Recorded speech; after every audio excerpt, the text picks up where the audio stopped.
Hello and welcome to Cemetery Confessions. As always, I am your host, Danny Ashes, and I'm here with my co-host, Trey. I'm very excited to be doing the first ever video version of the podcast, but more importantly, we are playing host, more importantly, to Veronika Sorrow, icon of the LA goth scene. If you aren't aware, Veronika is a musician creating both original content, original songs, and Siouxsie and the Banshee covers with her band Nocturna. She has been a promoter and club owner, running clubs such as The Wake, Funeral, and Burial. And she is the owner and proprietor of MeowMeowz in Pasadena, which is her retro 80s thrift shop, among many other talents and passions I'm sure we'll get into. So Veronika, thank you for joining us. It's a pleasure to have you. Yes, thank you. Thank you for having me. Absolutely. Let's start at the beginning and ask when you first discovered the alternative music scene and kind of what drew you into that. Can I go off in long tangents, or do I have to Absolutely. Start in the womb and go from there. So I mean, obviously it's not that easy a question to answer, but it all starts, my folks are very, very musically inclined and they loved music. So I always had an ear for rock and roll, and they loved the Beatles in particular. And I mean, I was always drawn to the darker albums and darker tunes, and they had everything. They were huge mega fans. And I guess it all started pre-teens. I was, 12, and we had a local video station. And so after school, I was a latchkey kid. I'd come home and let myself in, make my snack, and plop down in front of the TV to watch music videos. I was right at that age. And it was about 86. And K-Rock was a big thing. That's our local big, was our local big radio seems to be dead now. Radio station. And they played a lot of, alternative music. And a Cure video popped on. And that was it. That was the defining moment of when, I set aside my Thundercat dolls and wanted to go get music, my own music. My first, now really, my mother taking me to our local music shop or record shop, Music Plus, and begging her to get me this Cure stuff, or going to school actually the next day, and the girl's older than me, saying, "Who's this Cure?" And then, "Oh, I'll bring you the album tomorrow." And she brings me Staring at the Sea, the singles, and it kind of all went from there. Yeah. It was all downhill from there. Straight into the grave. Yes, absolutely.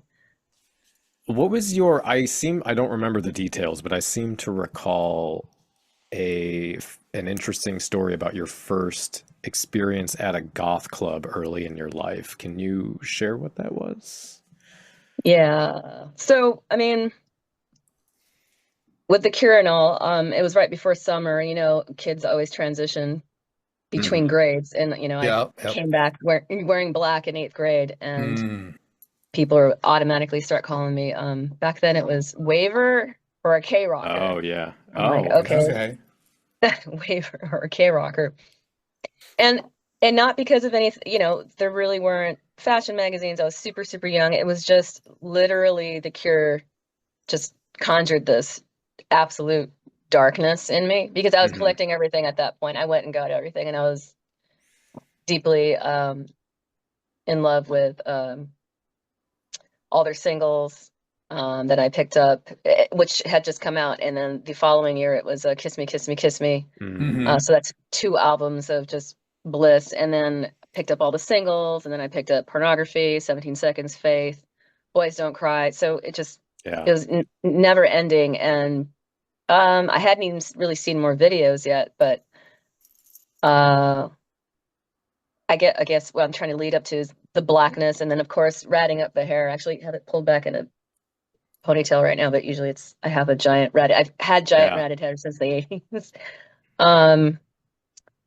And the expertise is apparent. The years of practice. This is like this is called the quick 10-minute job. Yeah. But there weren't any other kids like that around.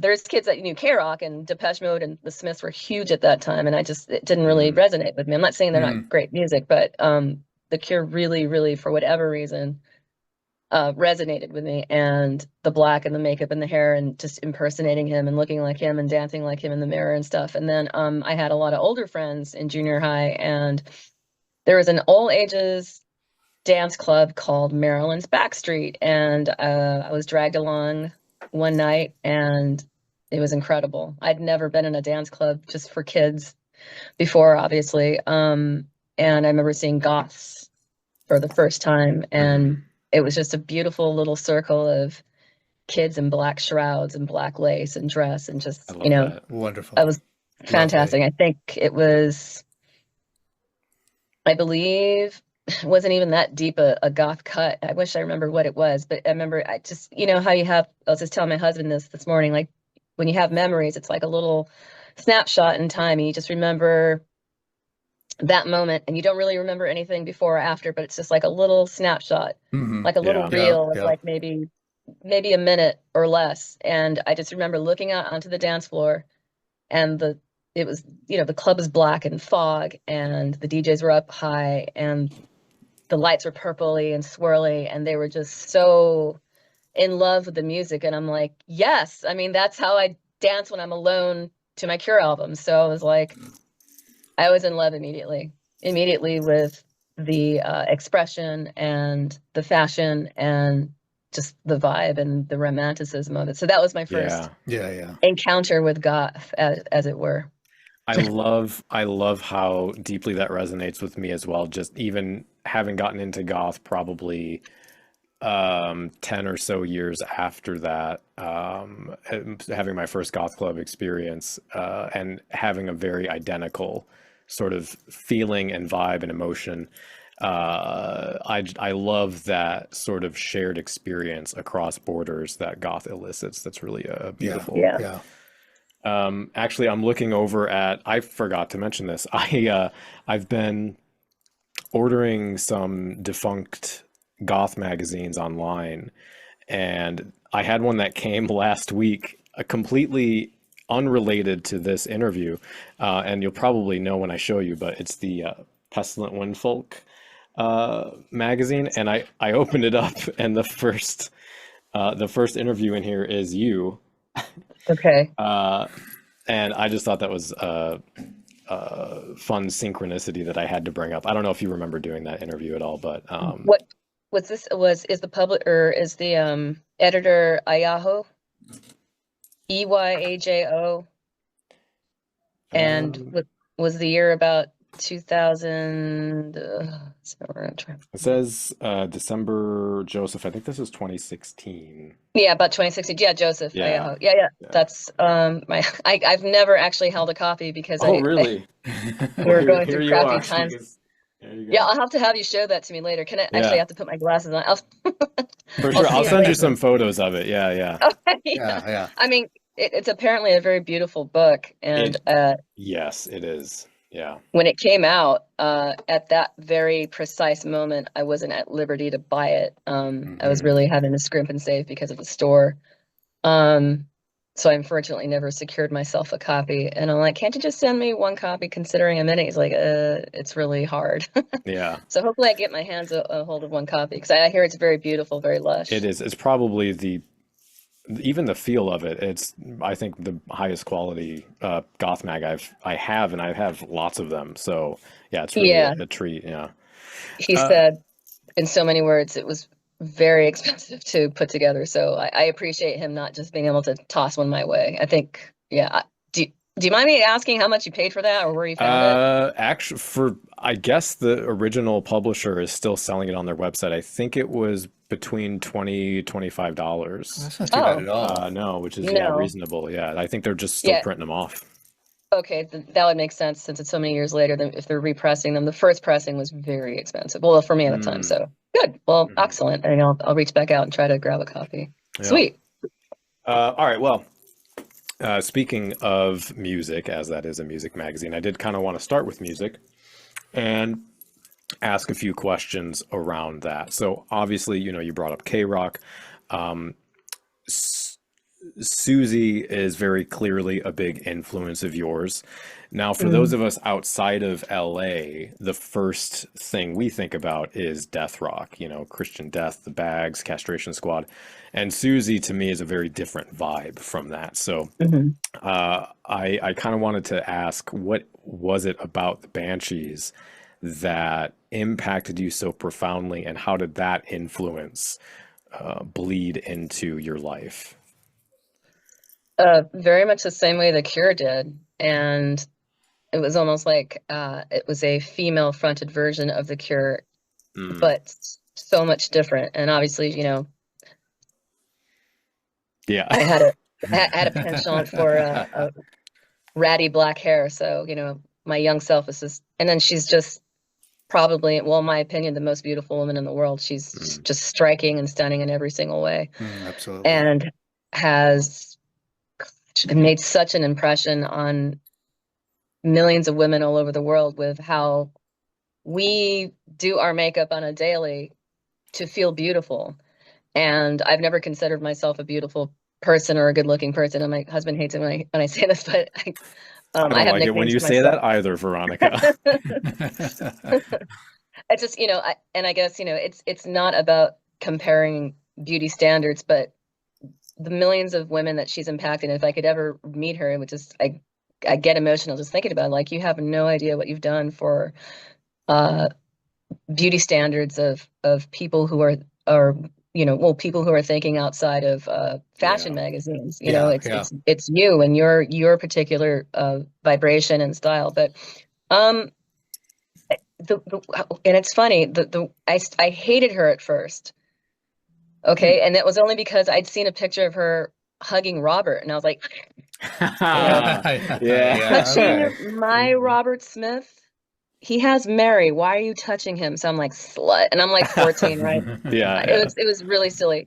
I was very possessive of Robert Smith, and I saw this picture. I'm like, who's that? Oh, it's Siouxsie Sioux, and I'm going, oh, I think I know who that is. And I had a pen friend at the time, because pen friends was, you know, there was no internet, so we would, you know, you'd write letters to each other. And I had a pen friend in Delaware, Newark, Delaware, Dasha Lynn Bright. Was my pen friend from Star Hits magazine, which is where I got my Cure fix a lot of the times. And sometimes The Cult of Being There, Sisters of Mercy, they touched on some darker alternative music at the time. And she would send me clips of her college station broadcasts without any liner notes. It would just be cassette tapes. And in there was a very badly recorded spooky tune, which years later I found out was called Israel by Siouxsie and the Banshees. And that song haunted me in this cassette. It stood out among all the others. And much to my chagrin, when I realized it was the bitch in that picture with Robert Smith, I dropped all defenses, and I'm like, okay, I need to seek this person out. And in that time period, it's such a precious time period, my friend gets his car, Zeus Servas. Okay, he's one of the major writers and animators for SpongeBob SquarePants. Okay, so that's really? Right. Yeah, this is back when we were in high school. He was a bit of a goth, and we got in his car one night, and we were driving, and he pops on a cassette, and apparently it's Juju by Siouxsie and the Banshees, and Into the Light comes on, and there's this, you know, one long line where it goes, driving in the night, dead ahead in the night. And, you know, I was so young, and the lines were so perfect, and of course the song is just, you know, mind-blowing, and I'm like, this is it. And I had to collect everything from that point. And so it was Cure, Siouxsie, and actually another song that was on her at that cassette compilation was Black Planet by Sisters of Mercy. And again, all these songs just really struck a chord with me. And that's the Siouxsie story. That's where it all began. I love that. Now was when you started performing music, was Nocturna, like the Siouxsie covers, your first sort of outing, or was it the Chaste, or how did that work? My first band was in high school. Okay. I had a guitar class, and for our exams, they had us do, or our finals, they had us do Battle of the Bands. And so with other kids in the class, and we just creamed it. Like, we won it. We A+'d it. We blew everybody away. We put a full band together, and we did The Cure. It was just all covers. Like The Forest and Love Song. I think we did a Dramarama song or something. Anyhow, yeah, we completely creamed it so well that word got out across the entire campus. It was a pretty big school. And we did a couple lunchtime concerts with the lights off. Oh, wow. Wow, And, that's very nice. and we were called the Obelisk, which was a name that Robert Smith kicked around before he decided on Easy Cure, which became The Cure. That's right, yeah. So we took the name Obelisk. Yeah, I love that. So technically, and I sang and played guitar. I was the front man, but I was a girl. And I desperately dressed a lot like Robert. I wish I should have brought that picture up. Maybe I'll send that to you after this, and you can do a little flash of me performing at I'd love that, yeah.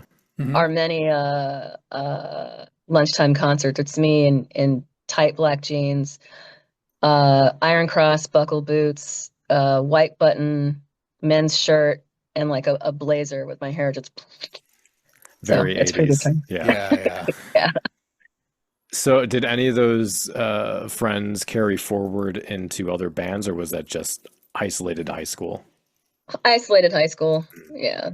So, because I was curious about, I know you've been in, obviously we mentioned Nocturna, there was The Chaste, Untoward Children, V Sorrow, other things, a lot of musicians. So you've been in a lot of different projects, and a lot of my musician friends also sort of jump around to different projects and have kind of different stories and reasoning for why that happens, despite just wanting to make art. So I wanted to ask if you can kind of walk us through how those different projects formed and what you sort of maybe got out of those creatively as you kind of went through them.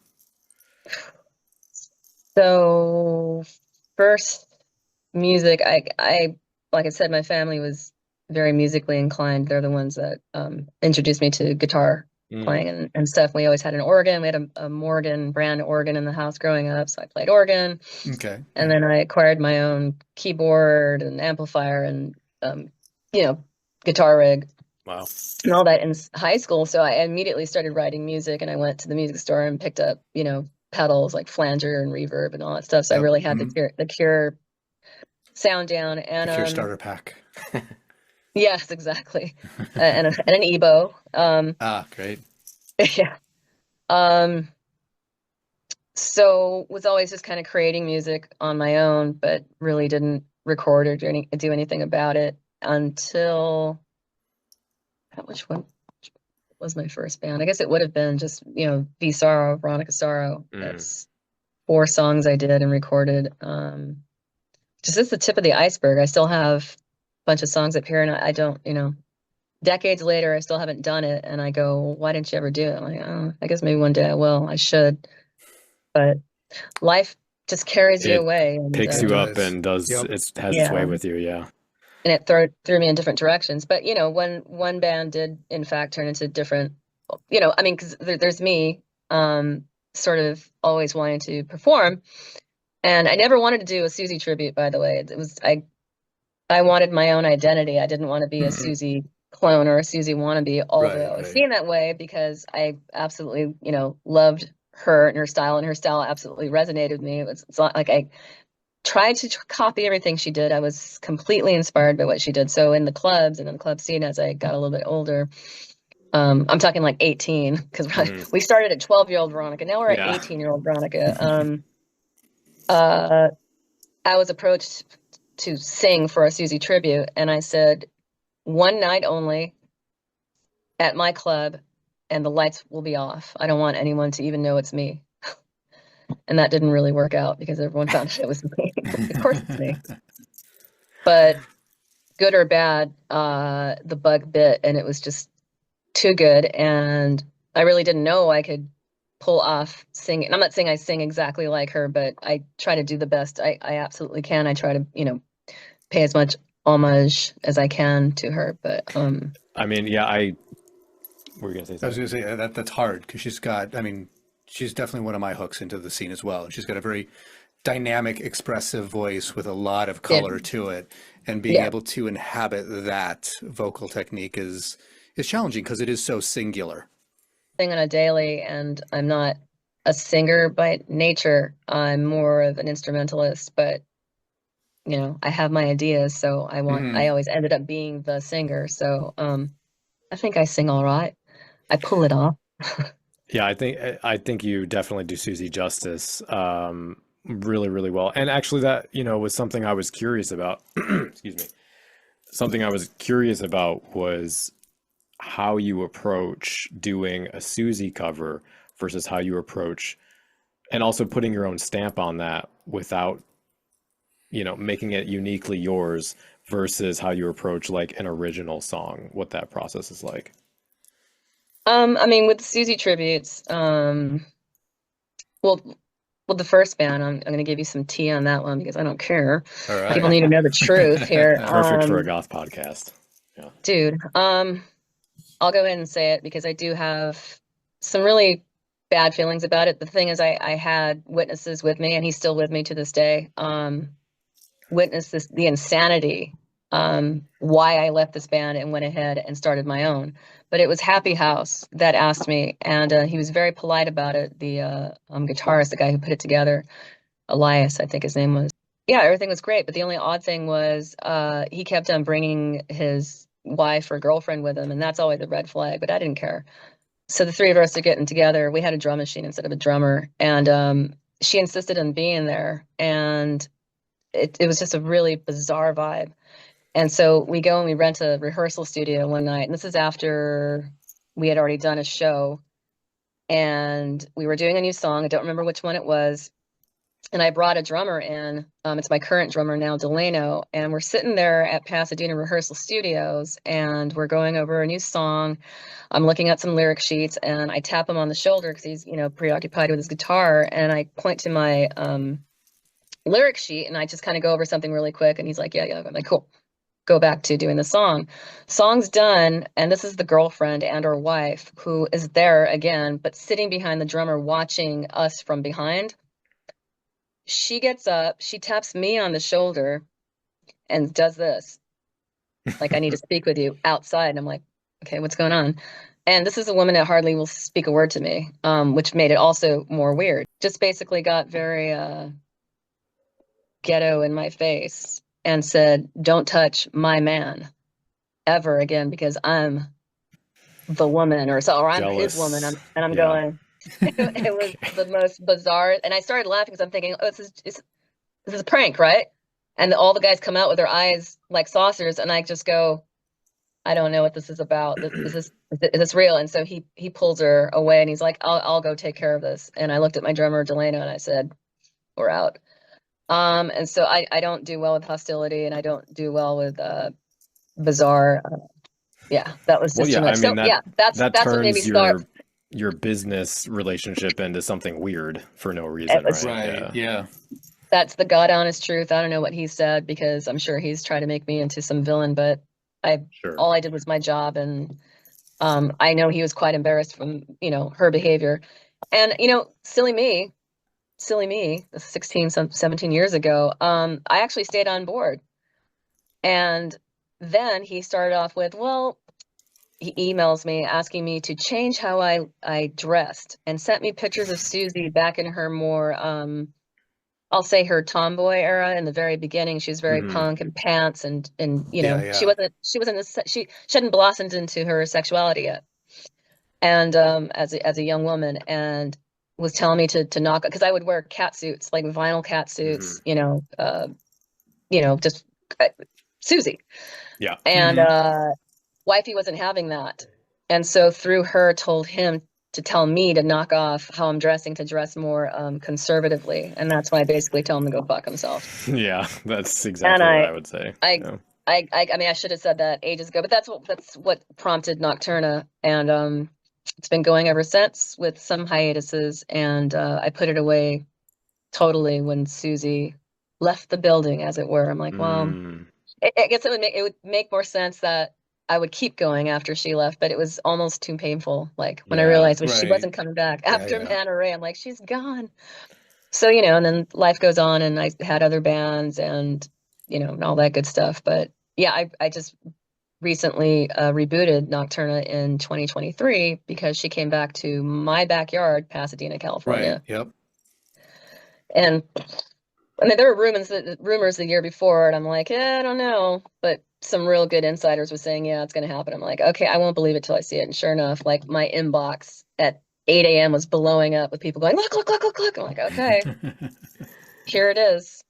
We don't necessarily have to go through every single project, but is there another like, the Chased comes to mind, but Oh, why not? yeah, I'd love to hear like how that came together. The Chase, that was me and my boyfriend Andy at the times. We were together. We had a club called Funeral. It was my club. He DJ'd with me, taught him to DJ. Pulled together friends that performed. And no, actually, it's not true. Neither one of them performed. It was more like parties. Everyone sit on my living room floor and, oh, you play this, and oh, you play this. Mm, Let's get together and try something. And so we jammed there in my Nice. house as and just said, yeah, this is happening. And we recorded an entire album and then broke oh up. wow. Played out several times and then just broke up before the album was even released. Actually, it was never Yeah. released. It was. I have the master sitting around somewhere. Just never put it out. Yeah, I was trying to find it when I saw it mentioned on a couple of things, and yeah, Mm-mm. nothing. I think there's a. Actually, I don't know. There might be some on my SoundCloud. I think I might have uploaded some Chase songs there, but there's an entire album. It's actually pretty good. It's a good album. We were good. We were all right. You are, and you brought up performances. I did go on YouTube and watch everything that was available, and I really enjoyed. I wish I had seen it live, but you have a very engaging live performance and a great stage presence.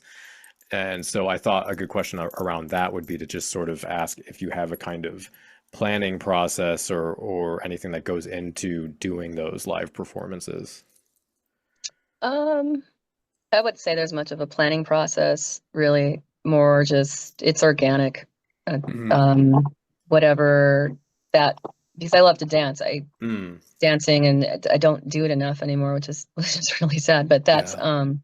I love dancing, and it's really hard to dance up on a constricted stage, but movement was important, and not so much theatrics. I know a lot of my contemporaries love theatrics, and I wanted to keep it more focused on the music than really me or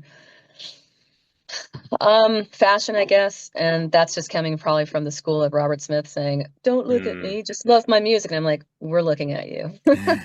And then there's Siouxsie, and she wasn't so demonstrative in the beginning, but yeah, coming from that school, I just really wanted people to listen to the music, and secondary was how we looked, I suppose. But Yeah. um, with songs and singing them, it's just whatever is I'm mhm. emoting them, and that's that.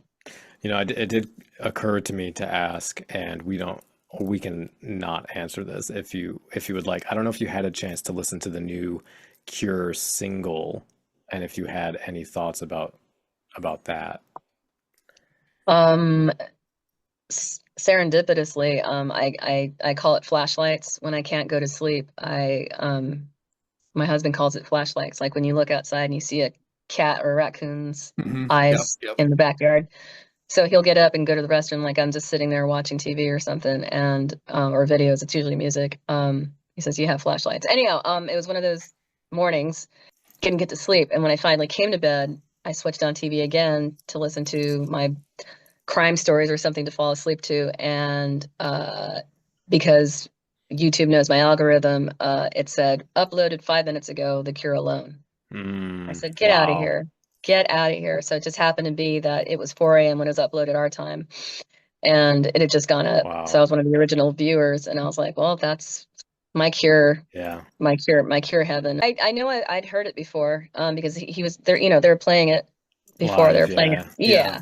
Mhm. But I try to, I try to go, no, no, no, in a way, because I like waiting for the album, but Mhm. it's like, well, this is what we have, because I don't think Robert's really gonna drop this album. It's been 16 years, and I just don't think he wants to do it, because that's going to be his swan song, and he doesn't want to give his swan song yet, and that's how I perceive it. But here it is, and I guess the album comes out in 1 month. Yeah. All right. Yeah. And as to my thoughts on it, easy. I mean, it's beautiful. Of course, it's the Cure, and I can't. The first thing I said to Yeah. my husband, because Sure. we were laying there watching, or sitting there watching it, and it's like, or listening to it, because it really wasn't anything to watch. Like, how do you still have that voice all these decades later? That's Like, yeah. Yeah. how does he have? You know, he was never a smoker, and he never Mm. screamed, and he never really pushed his Mhm. vocal cords to any way that would strain or decay them over time. Hmm. And unfortunately, on Miss Siouxsie, you know, she absolutely did those things. She didn't Yeah. take care of her vocal cords, and she was a massive smoker. Yeah, one of the last times I saw her live, she had all the AC units cut off in the theater, and it was deathly hot in there. And and then she's like, that's because, you know, the Ice Queen needs it hot, or something she was saying, and it was for the Of Mandarin More course. tour. Yeah. And we're Yeah. like, that's fine, Susie. Yeah. We're We just at love the you we're anyhow. all gonna get naked now. It's all right. It's fine. Yeah. Yeah, she had just had vocal cord surgery. She had a big mass removed from her Oh, that's vocal cords. right. Yeah. Yeah. So, and then she disappeared. That was it. The clubs then. Let's talk about the clubs, because I mentioned you've run three, at least that I know of, the wake, funeral, and burial, which I am a massive fan of your naming convention for those. Can you share how the wake came to be, and why you started that club? Actually, it's Wake. There's no Wake. the. Oh, okay, I'm It's okay. sorry. It's okay. It's good. Um, I was a huge, like I said, I really love dancing, and Mhm. every week saw me at a club here called Helter Skelter. You know, the 21 and over club. Well, actually, it was the 18 and over club, whereas Maryland's Backstreet was the 16 to 20, I believe, was the age limit, believe it or not. Mhm. So again, just Hmm. there it was, you know, friends dragging me along to something called Helter Skelter, and me going, just what? Like my world just exploded, and there I am with I fit obviously right the hell in, Yeah. and Yeah. it was cool back then how you would find each other, because it would be at a mall or at school, and then Yeah. somebody going, oh, I think you should meet my cousin's best friend that goes to a Right. school in a different county, but Yeah. and we would just all converge, and it was amazing. Yeah. And that's I how know you make this friends other back fucking then. weirdo. You want to Yeah, meet that exactly. guy? And I'm still friends with a lot of those fucking weirdos now, which is Nice. awesome. Hi, Ray. But yeah, I was dragged off to Helter Skelter, and I was mind blown. And I remember the first song I danced to was Sebastian by Sex Game Oh, Children. hell yeah. Okay. Yeah. Yeah. That's it. And so anyhow, so my history with Helter Skelter was long and supportive and amazing, and filled with wonderful dance nights. And over the years, the format started to change, and they wanted to introduce more just unsavory to me music. It wasn't as goth anymore. It started to become a little cheesy, and Delight all of a sudden was playing, and I'm like, Mm. okay, a little bit more. I admit I like Delight. That's a wedding getting me on the dance floor song Do for you know what going I to mean? I mean, weddings, but it is definitely not something I'd want to hear at a goth club. It's a Yeah. there's a whole time and different place. feel. It's a different vibe, and if you're vibing Very with different. that, and you're feeling, you know, Marianne by Sisters of Mercy, you don't want to hear Groove is in the Heart. No, So no. that's what's happening. And I mean, now, I mean, I don't mind it. I like a lot of industrial, but then they were throwing a lot of industrial in there, and just mixing up the format too much. And me being dissatisfied with all that, I said, you know, what if I started my own thing? Because I went to a couple of underground clubs, and I said, you know, I know what I want to hear, and I just want to dance. So for selfish reasons completely, I started Wake. And it was an after hours club. When you were done with the it wasn't Helter Skelter anymore because they branched off into all different types of clubs like Stigmata and Velveeta, and I lost track of all the Hollywood clubs. I wanted to do an ethereal gothic club just playing the darkest, doomiest only. Singing my And I song. and there were a couple of underground. There's another club called DDT, and I saw Sex Game Children actually perform there. And there were bright. There were bright pockets of really good dark dance clubs in LA, and I was very much inspired to do my own little underground thing. So I did, and that is how Wake started. And I was 19. Yeah, that's nuts to me. Yeah. Because that's so much work, and I'm sure that was a huge learning experience too. I was kind of, well, actually, do you want to ask the question about?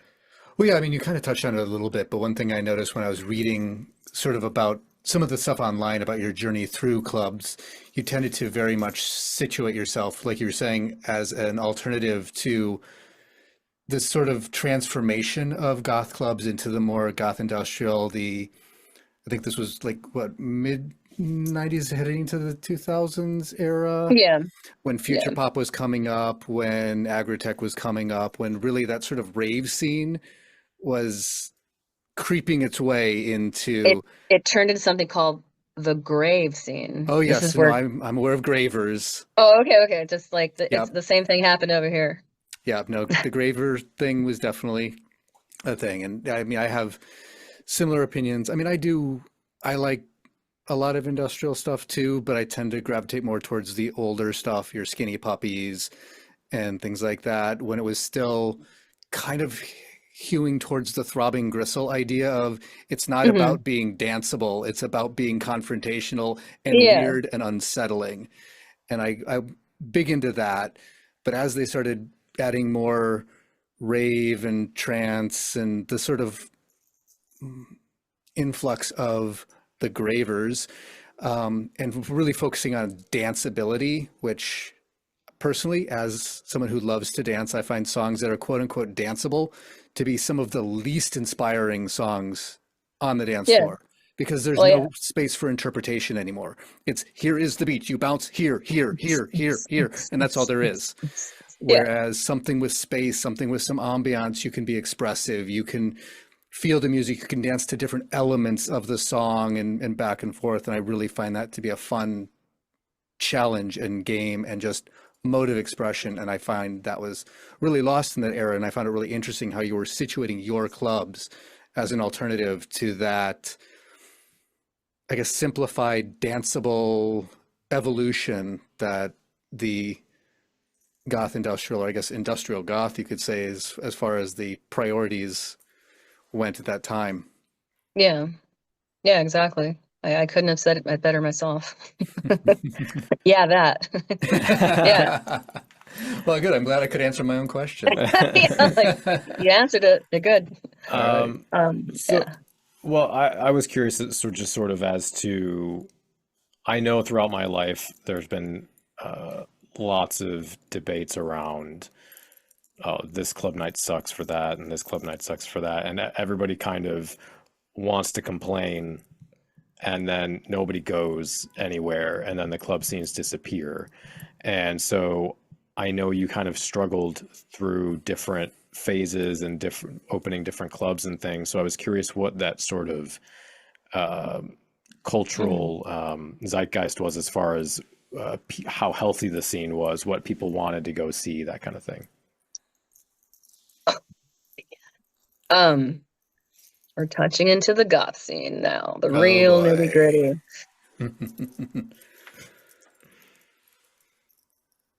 To quote Rodney Dangerfield, can't get any respect around here. So I appreciate this interview. I don't think it's going to resonate with, well, maybe it will. I don't know. I care, but I don't. I've left the goth scene completely behind me, due to, well, to back it all up, I really, really never liked tags or labels or Hmm. tribes. I just sort of found That just myself in makes you that. more goth. You understand that, Right. right? I mean, to this day, how I feel and how I look and what I listen to and how I dress or what I choose to do with my life and my store and yada, yada, yada, I'm still not what goth is perceived as today. But I will get to that too, because I have definite opinions about everything goth with that stamp on it, or death rock. But yeah, I mean, I was given that title in high school. It's like, oh, you're a death rocker. I'm like, I am. Okay. Yeah, if you listen to that stuff, you're a death rocker. Okay. Now you're a gothic. Okay, you're a goth. But yeah, it was a lot of fun when I was doing it and people were coming to my club and appreciating it. It was easy in the beginning. It was actually very, very easy and very fun in the beginning. And obviously I wouldn't do it if it wasn't fun. It was tons of fun. Yeah. Wake, geez. Yeah, I met my boyfriend, Sam Rosenthal of Project Records at Wake, my first Wake, my first Oh, club nice. in Costa Mesa. That's where I released my first song, was with him off the Excelsis. I didn't know that. We've had Sam on the show Yeah, we did. years ago. Oh, Yeah. okay. Oh yeah, I was Hi, a Sam. huge Project stan back in the 90s too. Went to the Project Fest. I mean, Chicago, so he was here at the I was time. there. I Yeah. actually went there. Yeah, I was All there. right. Well, we were at the same Yeah, concert at some point. at the same time. But yeah, no, that first Excelsius album was one of my favorites. That's me on the front cover. Yeah. I, I'm the angel. I mean, I didn't Yeah. know that at the time, but I saw posts about it. So yeah. Okay, yeah. Little known fact. I'm also on a front cover of Beneath the Icy Flow. I'm like 19 or 20 there. Anyhow, I was I'm about pretty 19 sure I or have that 20 when album too. So yeah. yeah. Yeah, I'm just wearing a fishnet top. You can kind of see my breast. It's a little bit exposed, but I have a super short haircut. Mm-hmm. Anyhow, very formative years, beautiful times. When Sam and I got together, I moved my club Wake from Costa Mesa out to Los Angeles, and I would just rent out like halls, like Mm-hmm. Elks Lodges and stuff like Yeah, that. yeah. And things were very beautiful. Thing is, I didn't have state-of-the-art equipment, so I wasn't even really that happy with the sound system I was able to get my little hands on at the time, and that was the biggest struggle because when I was going to Helter Skelter, I mean, state-of-the-art sound and state-of-the-art Right. nightclubs, and I'm pushing this in tiny little dingy places, and people really, not everybody was into that sort of almost like a house party feel. But I put everything Mm-hmm. in it. I'd spend hours beforehand decorating, me and my crew, and we did the best we could. And as the years rolled on, I changed Wake around a couple of times. There's a whole, God, I'm sure it's still there on babassus.com, which is my old website. I guess I'll keep up. Sort of like a graveyard now. Oh It's all goth. about it's all about social media now. I mean, Yeah. at least it's a good archive for me to look back. The next club would be Funeral, because at that time still I was seeing kids on the street that were wearing black and looking gothy, and I'm like, you know what, these kids need a place to go, and that's what started Funeral. So like I said, I enjoyed promoting the clubs. It was fun. Wake was fun, Funeral was fun, and then I can't really pinpoint my finger exactly when it happened, but something happened where all of a sudden everybody was a DJ. Everybody wanted to do their own thing, Yeah. and it became extremely watered down. Competing nights, a goth club every other night. I have death rock over here. Well, I have goth over here. I have old school. I'm like, all right. So I lost. It hurt. It hurt basically I was the mom and pop shop that got hurt by Walmart. Mm-hmm. That's not really true either, because it wasn't like these were giant clubs. These were other just kind of small, doing what I was doing. I mean, these people also went to my clubs, which is funny. Even the people who did release the bats, Dave and Jen, they used to go to Wake in Costa Mesa. And I've been on I'm also, yeah. I would never, never, never take, or would I? No, I would never really take credit for starting the underground Gothic movement in LA, but I want to absolutely make clear that I was one of the first outside of the bigger nightclub at the time, which is Helter. I Yeah. simply was. And I persevered for years and years and years, and that's it. Everyone just wanted to do their own thing, and it got too much. It got to the point where I'm booking bands and talent, and other clubs are competing for that night or trying to get them. I'm like, okay, there's a lot of backstabbing going on, and it stopped being fun. It stopped being too much work and too much drama and fighting for attendance. And I had to duck out, and I got really burned by Johnny and Davina by human drama. Unfortunately, if this all comes back to me, so be it. This is all truth. I'm not shit talking anyone. This is just the really the ugly side of doing all this stuff. There's beautiful things, numerous beautiful things, and then there's just unfortunate. Don't meet your idols, they say. Yeah. Not that Johnny Individa was an idol, but it's like he completely burned me. I mean, but he warned me to be honest. He said, "Are you sure you want to do this?" I'm like, "Yeah, you're Johnny Individa, right, Johnny?" Anyhow, at least I funded his trip to Mexico. But yeah, I put a lot of work into a one particular night, and I was being jacked around by so many other artists, and he stepped up. He's like, "Are you sure you want to do this?" And that was, I think, the last night I ever had funeral. I was done. My band on Tour Children played. I actually broke up the band after that too. I was just like, I can't do this anymore. And I'd been doing it for so long. The disrespect and the attendance was really low. And I said, I can't see myself doing this anymore. And just lots of drama too. And it's such a tiny, tiny, tiny, itty bitty scene here in LA. There's not gobs and gobs of ghouls anymore. I mean, it's just not like that anymore. It just isn't. Yeah. And that's the other thing I failed to mention, is that it's also very small, and it's very incestuous. When Andy and I broke up, he kind of started his own thing, and it was, I don't want to even say it was a nasty breakup, but I mean, it's either you're friends with your ex or you're not. Yeah. And it was clear he did not want to be friends. And I really, actually, we started off as friends. I wanted to remain friends, but it was clear that wasn't going to work out. And he said he did some dirty things behind the scenes in the scene, and I'm like, this is a scene that you came into later by way of my clubs.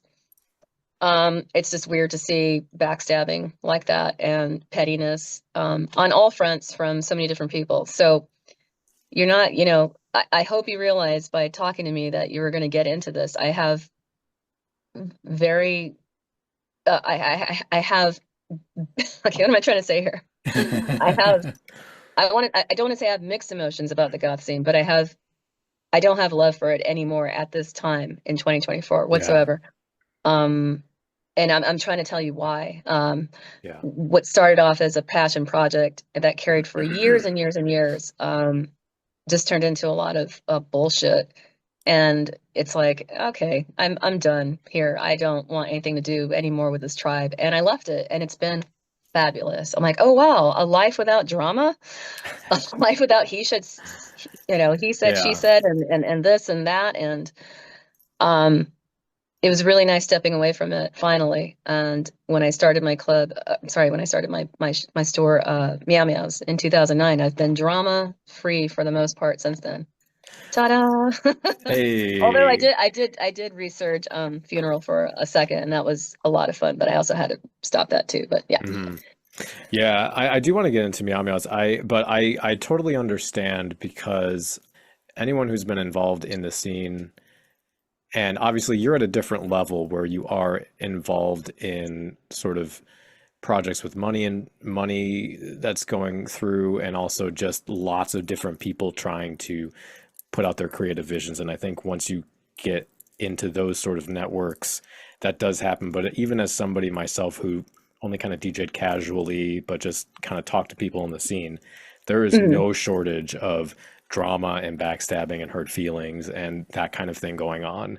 And I think over the years, I've just been lucky to the point where I've kind of decided I'm just going to stick with and make friends that sort of get my vibe, are similar, and stick with that, and ignore everything else. And I think you kind of have to, otherwise you'll drive yourself off a cliff. Oh, absolutely. I mean, I sort of, that's, funeral is my bubble. It was, that was my safe little spot to listen to my music and DJ my music and invite friends and peers alike to come and enjoy something which I thought was pure. Yeah. But like in any scene or any tribe, there's always boneheads. And we had a lot of, I call them infiltrators. It's like, what are you doing? Like, well, why are you here just stirring up negativity?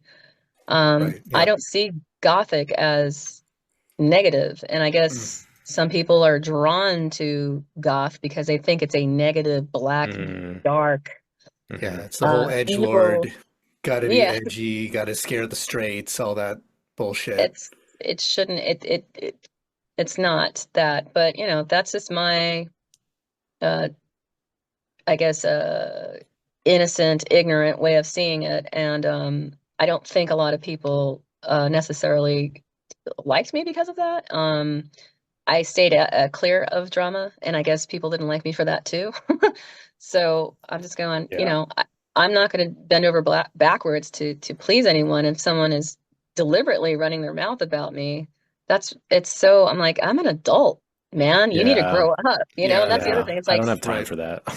like no one got time for that. Um, just you know, in growing up and maturing myself as a human, I'm going to myself, where are you going? If this is how you spend your free time gossiping, and this is your whole life, I'm good, dude. Like you take that, you go head on with your bad self. Yeah. Hmm. Yeah. I'm good. Totally I've agree. made my mark. I'm happy with what I've done, and if I choose to, do it again, I will. But right now, I'm really busy with what I am keeping busy with. So, Hmm. Hmm. So, well, let me ask about MeowMeowz then, because that was my first introduction to you was through, and I think I mentioned this, that Cleopatra Records documentary on Goth oh, that's around right. 2010. Mm-hmm. And that primarily, there were some other questions in there, but it was a lot about MeowMeowz. So I had a few questions around that. Can you just sort of talk about how that came to be and tell us a little bit about what MeowMeowz is? Certainly. So, uh, the movie Pretty in Pink was a huge influence on me as a little one. All I right. saw Yeah. I saw it in the theaters in '85 with my folks, and I was like, that really actually kicked off my love for music. I fell in love with OMD. Hmm. Um, that was technically my first single. My father brought me home, "If You Leave," and beautiful. And then my first purchase was The Cure. Anyhow, like a Yeah. year later. But Iona was so cool with her record store, and oh my gosh, it was kind of, we couldn't tell if she was the owner or if she was working for somebody, but we're just going to assume that she was the owner, and she's decorating it, and she's staple gunning, like, um vinyl to the ceiling, and Yeah. it was just, I'm like, I want to be that independent woman one day, with a cool store. And it's just always been in the back of my mind, that that's what I wanted to do. And career wise, I mean, I worked with children initially. I Hmm. worked for Pasadena Unified School District, in special ed classes, and as a teacher's aide and a floater. I went all over the district, helping out in different classes and stuff. So I thought the career path was definitely going to be education, childhood education, but my heart of hearts, my childish, silly heart, really would have rather done that. And the opportunity just presented itself. It was an empty space next to a recording studio that I will not mention because that's something I will not give any Oh. mention to, because that went down rather Oh.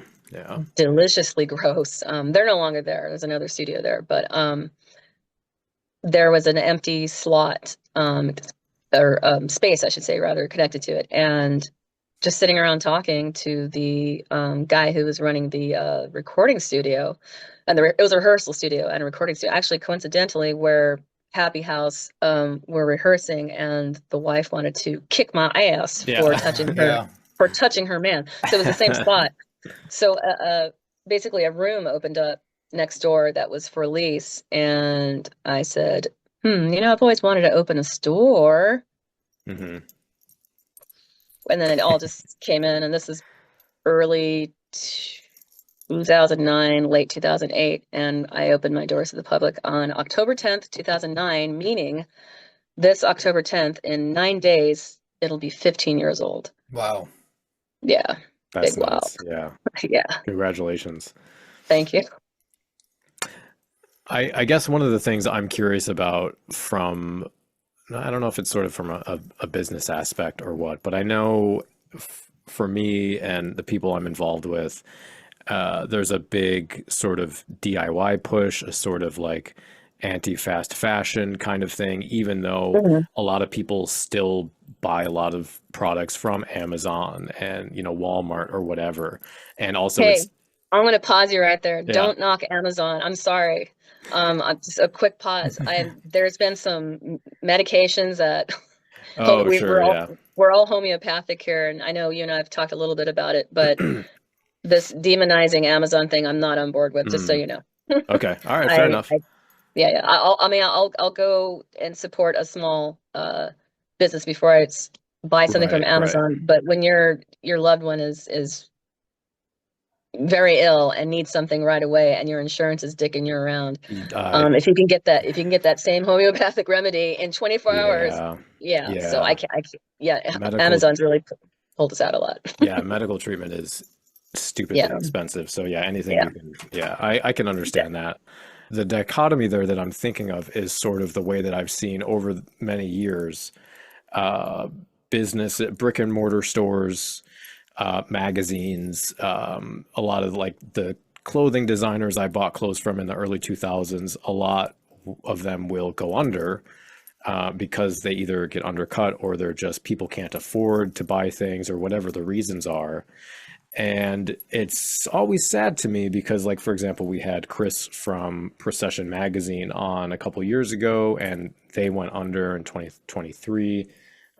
Neo in Chicago was a club that ran for like 25 years or something like that. Yeah, Wow. something like that, yeah. 30 years, they went under. And it's, you know, there is so much that goes into like blood, sweat, and tears to keep these things open.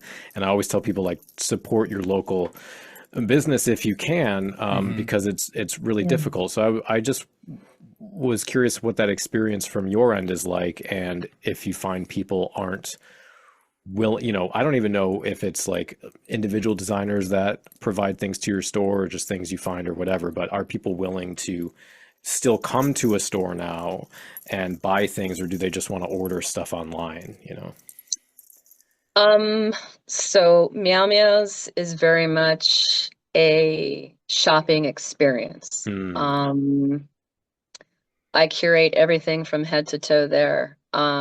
There's a real focus on used clothing, vintage clothing, retro Mhm. clothing, one-off, one-of-a-kind thing that, you know, that I will pick, I will do something with, and sometimes I'll upcycle it or Hmm.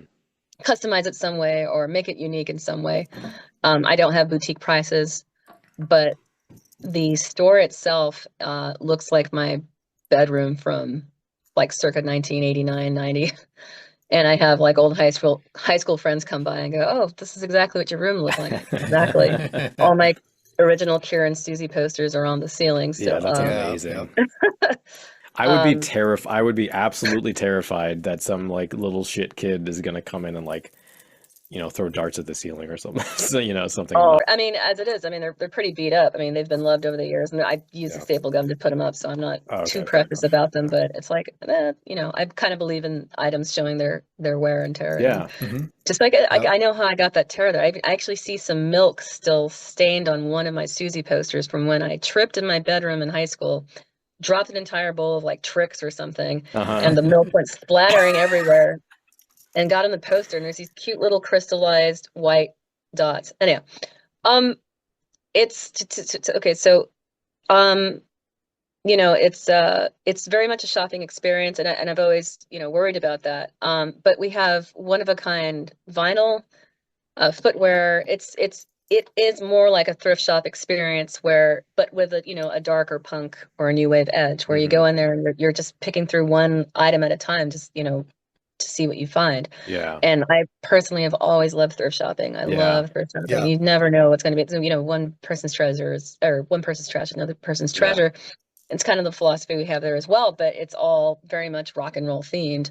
Mhm. And you know, it's big, it's brash, it's fun, it's loud, it's music's always playing, so you're always going to hear something cool there. And just head to toe, um, it's just very much my last favorite decade, the 80s. I love the 80s. And all my favorite music came out of the 80s. Hmm. Um, my formative years and some of my most precious years are in the 80s. So this store very much is not the 80s that, you know, pop culture wants to push with the Yeah. Madonna, or it was just, Yeah. it's not, you know, so, you know, we've gotten some bad reviews like, how is this an 80s store? I'm like, going, oh God, you clearly don't know the bands I have up on my wall, or the t-shirts that I'm selling. You know, these bands very much were alive in the 80s, and that's what I do there. And I'm not afraid of people buying what I have there, because I don't really have that one thing that someone can buy on Amazon or online. Hmm. And I think, Fair enough. thankfully, that's been the key to my success, is just offering a unique shopping experience. Mhm. Plus, we're ridiculously nice there. I mean, I'm a nice person, believe it or not, despite what anyone has said over the years. And that's just goth scene too, right? They me to be some sort of wicked witch, and I'm like, I'm not. I'm actually very dorky and nice by all accounts. A, a sweet person, and also very sensitive and vulnerable. And I think that also, going back to goth, because I'm not going to get off that topic. You know, there's a lot of very just treacherous people, you know, that gravitate to that scene, and I'm going, you know, why are you mean? I was never a mean person, and I don't like mean people, and I don't like bullies, and there's a Yeah. lot of that in it. And I'm an adult going, okay, I went through this in high school. I was bullied relentlessly for looking like this in high school, and this is not much, but looking like this uh got your ass almost beat after school type of thing, Yeah. and you're not even bothering anybody, you're minding your own business. um but yeah, a little digression there. I think, well, no, So yeah.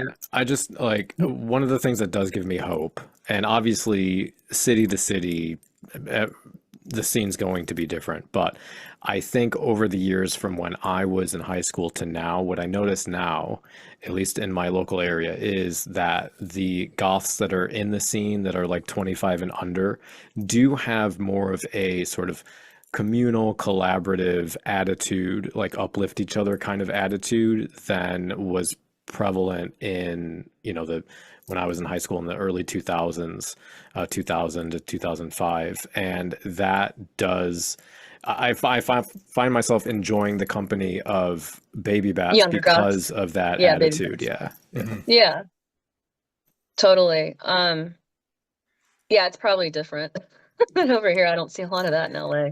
Actually, I don't really see a lot of yeah, something else I pointed out, I haven't seen goth walk around or walk in my store. It's very, very rare that a goth walk into my store. And maybe that's because my store isn't goth. Mm, And I feel that LA goths are pretty snooty. And when you get right down to it, they're really only interested in their TikTok fashion. mm, And I do carry tons of goth stuff, but you have to go through everything. Mhm. And there's tons of gorgeous velvet, black lace. I mean, you name it, it's there. I had 80s skull buckle boots there for years, and slowly they'd be bought out mm. by the ones who knew. But not I don't see a lot of that camaraderie. You know, I see a lot That's of unfortunate. elitism. Yeah, a lot of elitism, and sort of like, what, okay, it's just another tribe, and tribalism sort of and it's like, you're silly, you're 25 and you're gatekeeping.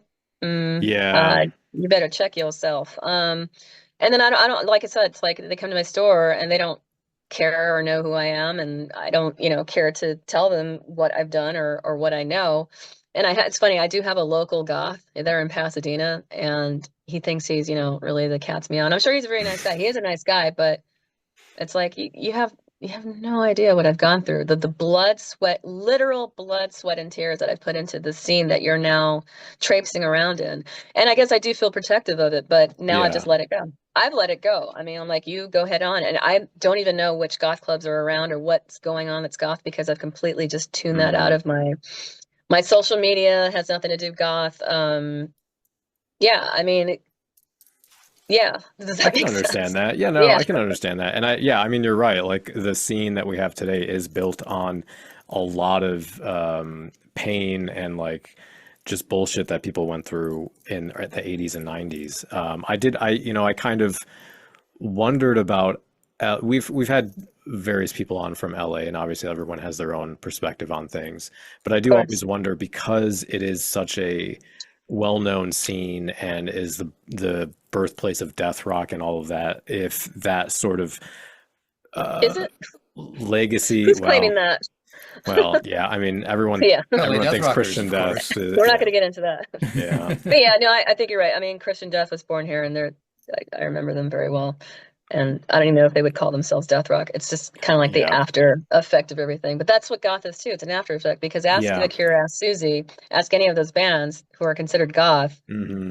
Do you consider yourself goth? They're going to say, no, I don't like that label. I'm like, exactly. It's Yeah. you're musicians. You play music. Anyhow, that's just Well, no, and I think sometimes with the elitism, what happens is people try to hold so tightly to something that they want to keep safe and like keep well defined, that they inadvertently kill that thing, because it doesn't have mm, room to breathe, it doesn't have room to grow or be creative. And people like yourself and others that I know, like they're just, it's too restrictive. It's too much politicking, too much of that kind of thing, that you're just, not boring. interested in. Yeah, yeah, If anything stops being fun for me, I think it should be like that for most people. I think it is like that for most people. If it stops being fun, yeah. and other people are ruining your fun, whether it be you join a knitting club, or you Hmm. become a surfer, and there's jerks there in your knitting clubs, or there's jerks there, get off my wave, bro.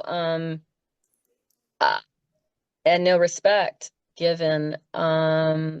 See, respect should be given when it's due, and I think you should Yeah. give respect when you give respect and get respect, and it's circular. And Hmm. I don't Yep. think my experience in all these years in the goth scene, there's a lot of that. It's just a lot of my own personal experience is just a lot of dysfunction, I guess is the best word to put it. Yeah, And that's unfortunate. I grew up with a lot of dysfunction in my household, and to see it, and it didn't bother me all those years. It didn't. I warmly opened my arms to all walks of life. Yeah, I don't care who you are. Come on in my club. I don't care what we didn't have dress codes.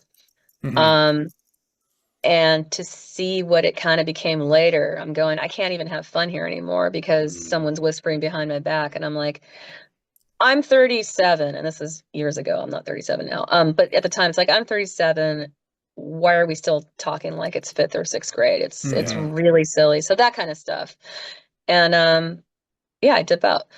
Um, and I even stopped going to shows that were deemed like a goth show. Now I'm back. Like I'll if there's something I want to do, I'll go do it regardless of the gothiness of it. But if I have a choice, I'll do it out of LA. But everything's changed in LA as well. So, I don't really even see the same faces anymore. So it's like, well, that's good. It's gotten a bit more just sort of black t-shirts, you're wearing the Cure shirt, you're wearing a Sister shirt, you're wearing, Mm. so that's fine. Because Cruel World has become a really big thing here in Pasadena.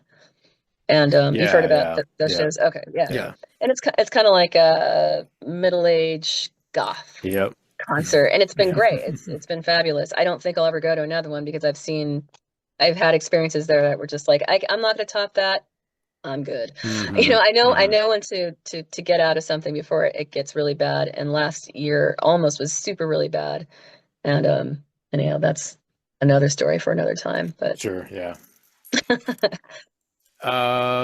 You got anything knocking around your noggin you want to bring up, Trey, or? Oh, let's see. It was around the creativity thing where you were talking about the idea of, you know, the original bands of goth weren't goth. They were just creating music. And I think that's kind of the key to to creating magic when it comes to any artistic endeavor. It's about expressing yourself in whatever way. And it's not about trying to meet some expectation. It's not about trying to fit in some box. I don't personally have a problem with it being put into a box after the fact. The problem is when the expectation comes during the creative process, when people expect you to create in some idiom because that became what you're known for, and that's hard. Yeah. And I also do find the bands, you know, especially you look at the history of goth, you look at the forerunners, none of them claim to be goth. They have some very diverse and interesting music, and it's fascinating. It's a wonderful journey to go with them. And yeah, maybe some of the music I might gravitate towards more than other of their music, but that's fine. I want to see that. I want to see a band that I love do stuff I hate, because that means they're doing interesting things. Yeah. It's the bands that just decide to jump on the bandwagon afterwards and like, well, Yeah. I'm going to be a goth band. I kind of find them boring, because it's just, all right, yeah, you pull out all the tropes out of the box and you put them out on stage, and you might do a great job of it. And it's great for someone who really wants that sort of, I guess, Visually, like it's the great. comfort food of art, right? I have Yeah, a it trope is. box right over there. Yeah, Some yeah. bats and skeletons. And Yeah, it's great visually. It's a lot of fun. It's a good little comfort thing to sit down with, but it doesn't really inspire me. It's not gonna be remembered. It's not gonna be Right. remembered in 20, 30, 40 years. It just won't. Yeah, It just won't. It's throwaway. It's a happy meal. right. So I guess as the goth evolution happened, I found myself gravitating towards those eras of goth changing a little bit, or at least experimenting with stuff outside. Because you start with the one group of bands that are doing weird things, and then you have a bunch of knockoff bands that are trying to capitalize on what they like, the limited things they like about those origin bands. And then you get the backlash against that later comes, and they were like, I don't want to do the same stuff. I want to do crazy shit and more creative. And then the artistic expression grows, and then it cycles back and forth. And it's interesting to watch, but I definitely gravitate towards those moments where the bands are just fucking with the formula. Hmm. Yeah. I can agree with a lot of that. Yeah. So, well, Veronica, let me ask, I don't know, were there other, I think we've covered most of what I wanted to ask you about. Were there other stories or projects or thoughts or Well, topics there's that you endless wanted to stories. explore? Yeah, well, yeah, There's fair tons enough, of fair stories. enough, yeah. Anything we might have missed that you have on your mind that you'd like to share? Um, hmm. I And if not, mean, that's fine. I just wanted to give you space in case there was something, you know. kind of, I was initially apprehensive of doing anything goth related. Mhm. Because unfortunately, the people in the LA goth scene really turned me off to Yeah. something that was at one point, very important to me and very holy almost to me. I didn't do my clubs just for the sake of it. I did it because I was very dedicated to the music as a listener as well as a musician, and a creative person. And it was a very much 100% top to bottom creative experience between the dancing Mhm. to how I curated the events, with who I booked, with how I decorated it, and it just kind of sucks when, like, there's just knuckleheads that ruin something that Yeah. could have been more pure. And I guess in the end, I really just wanted to focus on something else, and I did, and it's brought me tremendous happiness and fulfillment and success, and that would be my shop, MeowMeowz. Yeah. I'm incredibly happy there. It's kept me young. It gives me an incredible excuse to still, mess with my hair every day Yeah. and wear Yeah. creative outfits, because honestly, day to day, if I'm not doing MeowMeowz, I don't want to be looked at. I kind of want to just Mhm. blend in, and it's Yep. really hard to just blend in. But now that goth is so accessible, and it's such a word now that everyone knows. At one point, nobody knew what goth was. Now goth is Yeah. literally a shade of lipstick, or it's a Yeah. costume, and that was anything that Hashtag. sort of, yeah. I mean, it's so well known, and I almost feel like, well, in a way that's safe because now goth is just sort of a fast fashion style. And Mhm. so in a way, I'm not really looked at too much anymore because if I'm wearing black or I'm wearing a long gown or a dress, like I like Mhm. to sometimes, I don't really get side glances so much anymore. Um, because there's so many more demonstrative styles out there now. With a lot of the LGBTQ Yeah. folks, and just they're as radical as you want to be, and they're kind of like the new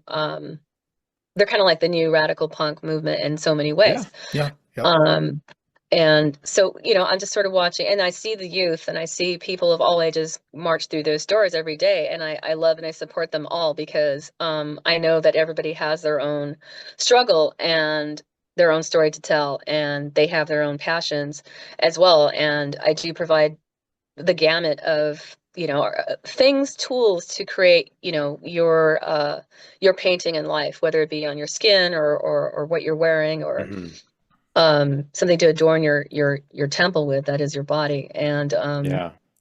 I feel like fashion and expression is very important. Yeah. And you know like I said, I don't really see them on the street anymore. It's kind of sad to me. I'm like, man, I kind of miss seeing goth kids, but it's different. Everything has evolved and it will Mhm. continue to Yep. Yep. evolve, and that's perfectly fine. And I'm a relic of the past, and as I age and age, I'm like, I'm gonna be that older lady someday that I'm like, oh yeah, she's an old goth. Yeah, I guess I am.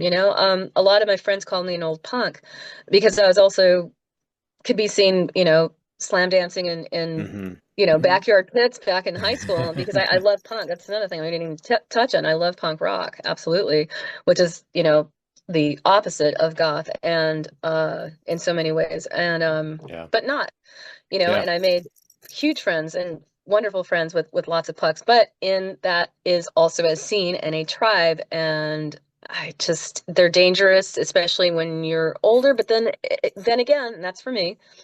um, I'm sure they're a great support system for other people, and they find great solace and connection with other people who get what they're feeling in their souls. And I'm like, hey, as long as everyone's treating you with respect and Yeah. no one's hurting Yep. you, Yep.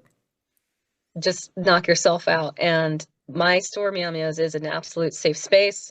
It always has been. And like I said, we're ridiculously nice people there. So we're welcoming to everybody. We don't judge anybody because who the hell are we to judge? Who the hell is anybody to judge? Right. Yep. And me and my own self, I keep my political views to myself. I've learned to keep a lot of myself to myself because a lot of what I have to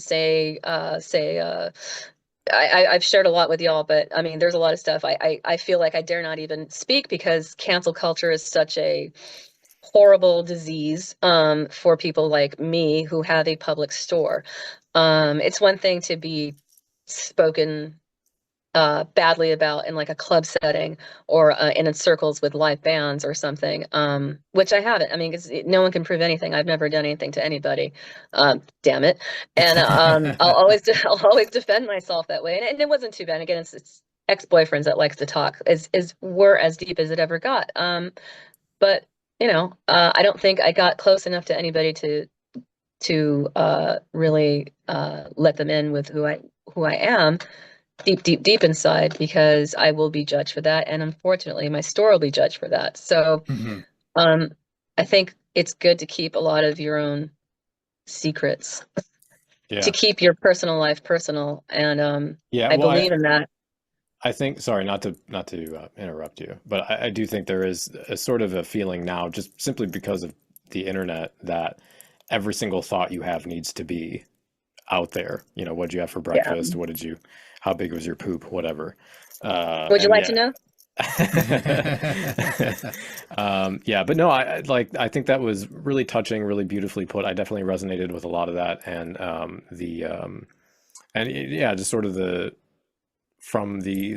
sort of feeling of goth being a sacred kind of thing through um, queer being the new punk rock, like all that stuff. I think that was really well put, and yeah, It's everybody go rebellion, check out man. It's MeowMeowz. rebellion. Yeah. Yep. And Yep. and this is going to be a message because I did I think I was scrolling on your page, and I was really, I'm not going to name names, and I'm not going to name the post specifically, but it was a vibe that I got that kind of scared me.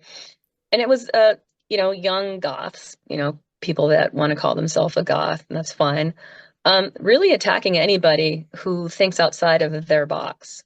Okay. Mm, It's a very dangerous line to cross, and it's a very dangerous path to tread on, Mr. and Mrs. Goth. You need to sure. not really do that because you don't want that done to you. You don't want to be Sure. judged harshly for your beliefs, nor does anybody else that doesn't share your beliefs. You have to. You have to have an open mind. If you're the new punks, if you're the new goth, you have to have an open mind. You have to have all the love in your soul for everybody on all sides at all times. Hmm. Otherwise, you know, bad things can Sure. happen. Yeah, Bad it's things can hard. happen. It's hard to see that too, because it's one of those things that, you look back in history and you see the fall of the original punk, and a lot of it was because of stuff like that, where they became so stuck in punk is this very singular thing, Hmm. and it just shattered, and it's rebuilt itself, and it's great to see that happen. Well, now it's But crazy because, goths and punks and queers are getting and other tribes are yeah, getting very political now, and that's dividing people. it Like is. I'll just tell you, I fucking hate the term bootlicker. It's very disrespectful for Yes. somebody who might have a loved one, a good loved one in law enforcement, or really actually appreciates and studies law and order. It's not fair to those people who suffered through needless riots during the shutdowns. I was almost in danger of losing my store. And at one point, I'm like, thank Pasadena police for doing their job. And really, I couldn't say that. I couldn't thank my police force for protecting our neighborhood without being accused of being a bootlegger. And that was, to me, it's ridiculous. And that's just my opinion. Yeah, that's fine. And as far as, I mean, we tend to talk about goth being political here, and we're fans of it, but there's an aspect of politics that a lot of people forget, and it's not that politics is all about holding fast to your beliefs and shouting them out to everybody, regardless of whether they want to hear it or not. Yeah. Part of being political is also being a very good listener. You need to be able to Hmm. hear what other people are doing, because we're part of a society, and 100%. not in the Joker sense of it, but we all are sharing this space. And politics is how Hmm. we navigate that together. And if you are shutting everybody else out, you're not making that space any better, even if it's, you're getting your way, but that doesn't help anybody. That just causes more division. So really, politics, you have to express yourself. You have to express how you would like to see things change, but you have to let others do the same thing, and you have to listen and hear them too, and figure out how we can all navigate this fucking world in a way that it just works for everybody as best as we can. United we stand, divided we fall. And Absolutely. unfortunately, they want us to divide. And I believe we Yes. need to come together. All of us need to come together. I'm Hmm. talking the freaks with the conservatives, with the Bible thumpers. We all need to come together. And I don't even like um, making those kind of generalizations of groups of Right, right. people because as a Christian myself, I'm sure a lot of people are going to go, um, Hmm. and that's fine. I don't broadcast it. I don't push it down anybody's throat, Hmm. just as I don't push any of my beliefs down anybody's throat. It's not my place in life to do that. But if someone asks, then I have a lot of love in my heart, and that's where I go with things. I'm a Hmm. loving person. And that's why I just don't like seeing people canceled or attacked without just, what happened to sitting down and talking and getting to know somebody. But see, that's also showing my age, right? Yep. I grew up out of the internet. I Hmm. before the internet, and you would talk to people, Yeah, and yeah. you would sit down and have a conversation and not just judge and attack. And I was judged and attacked all the time for just looking a certain way. Hmm. And now when I see these awesome, like freaks online just judging and attacking other people who don't have their freaky viewpoint, I go, you're doing exactly what those people you're attacking did to me, your predecessors. Hmm. So just think about that before you attack people who don't share your alternative views. Stop and listen. Just listen. Just listen. Even if you think, I'm not going to like anything they have to say, just listen and let them. And even if it's something recorded, I mean, if someone's screaming in your face, walk away. Just Yeah. turn the other cheek, be the bigger person. But you can just walk away. Hmm. But I think if everyone just kind of stopped and listened to each other, we're all American. We're here in this one great nation, and I hate seeing it divided, and I hate seeing goth and punk politicized. But it is now, and now it's divided, and I wish it wasn't the case, but it is what it is, and that's my what's the word I'm looking for? Innocent, sort of stupid view of things, because Your I Pollyanna know view. so many people are very, very, much more intelligent than I have a stronger grasp on the climate of politics and why you should push them down someone's throat, or why things are the way they are. And I'm just sort of I don't know. I'm just me. Yeah. Yeah, I mean, I don't know. This is gonna. What time is it? Let's I wrap this guess up. what I can what I I can babbled on agree too long. what I can agree with is I do think there. Okay, so from my view, like I would say the police are a tool of the state that are used to oppress the working class. But if if that's my viewpoint and I want to um, get all of us to work together, because from my perspective, the real problem are with people that are in power, people that have all the wealth and all of that kind of thing.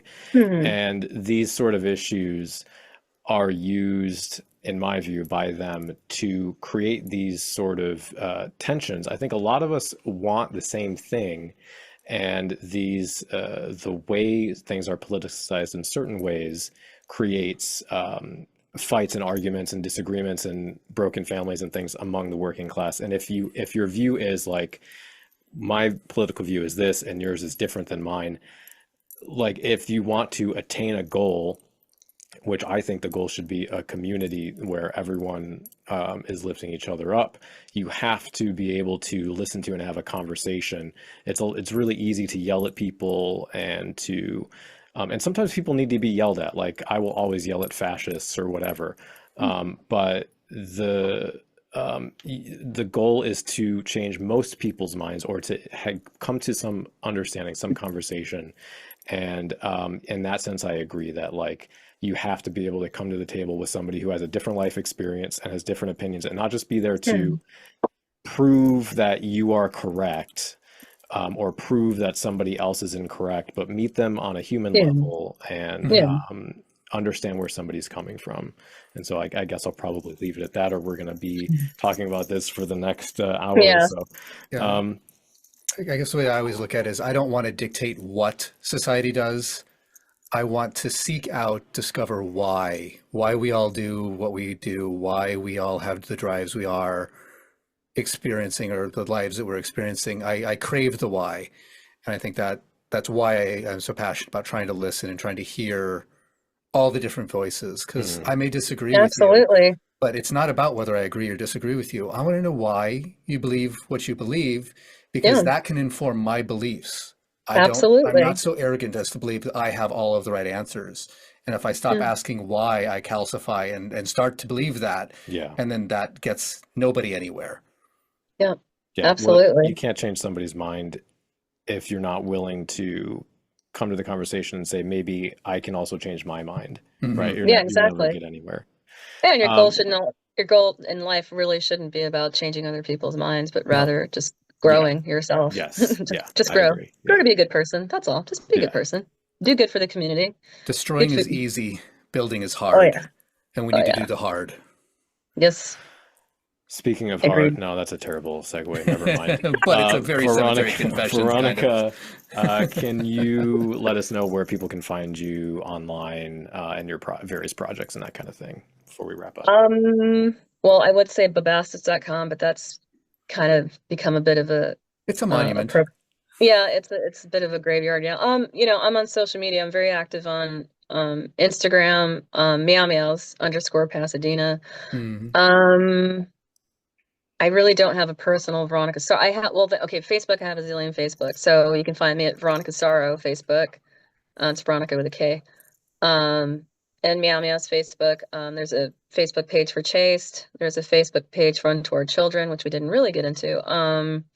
There, Oh yeah, we didn't. Yeah. there's a, it was just one of many, many, many projects. But same thing, we recorded one album, then broke up. So what is that? And actually, the name of that Chase album was 1 year because we lasted 1 year and we broke up. Oh, beautiful. So yeah, Facebook, Veronika Sorrow or MeowMeowz, Pasadena, and I will be there and I will answer your questions. Fantastic. Great. Thank you so much for taking the time to chat with us. This was a lot of fun. Yeah, this was great. Thank you so much. Absolutely. Thanks for having me. I don't know if I can handle being on this side. Did it flip? Yep. Oh yeah, it did flip. I can take my headphones off. I don't. Yeah, sure. You know, I was literally thinking about this before this episode about how I enjoy talking about political things, but I understand it might get annoying for people listening to the podcast. And I thought this will be the one episode where we don't talk about anything political. And then, I mean, we kind of didn't. At the very, very end, we touched on it. So, kind of to defend our political stance halfway. So here's the thing. I don't know what the situation was about the thing she mentioned with the police. I'm guessing the riot thing or whatever was like Black Lives Matter protests, but I don't know. I'm not going to make that assumption. Yeah, I should. But I That's will, the first I thing will that make popped the in my head. assumption that, I mean, I just have heard so much rhetoric around like the, you know, here go the black people looting and riot. And again, I don't want to put words in her mouth, but as just from the media of like anytime there's a civil rights protest, it's everyone fear for your lives. They're burning everything down. And then anytime there's like any other, you know, like sports festival or whatever, it's like, look at everybody having fun, even though they are literally burning things down, you know? And so it's definitely double standards. I definitely that happen. Like, I'm one of those people. I don't like cops, right? I understand, but I will say I understand how you might have a relative who is a cop that is like a nice person, like a good person to you, and you have that interpersonal connection. And I think as an individual, you can be fine as a person and be a cop. The problem is you're still making the decision, even if your motivations are to like this ideal of protecting people, you have to look at the system that you're in that is a oppression of minorities and an oppression of the working class for the people that are in power, and the like horrific things that go on in that system and the way that they're protected, and all police are protected from these crimes and things like that. And you, in that sense, are complicit. And so it is this sort of like, I agree with her because we obviously have different political views. I agree in the sense that the two of us, and this was not the place for it, but like, let's say us and her should be able to sit down and have a conversation about our reasons and why we feel that way and what our experiences have been. Sure. And really listen to each other. Because otherwise, like, because in my mind as a leftist, the goal is for the working class to actually have autonomy, have a share in a community sense of like power and wealth and that kind of thing. And there is that atomization of us against each other. You know, that's the rhetoric of the right wing right now that's really severe around immigrants. Yes. And which the Democrats really don't have any counter narrative to, but it is that idea of your life sucks. You can't get your nice treats.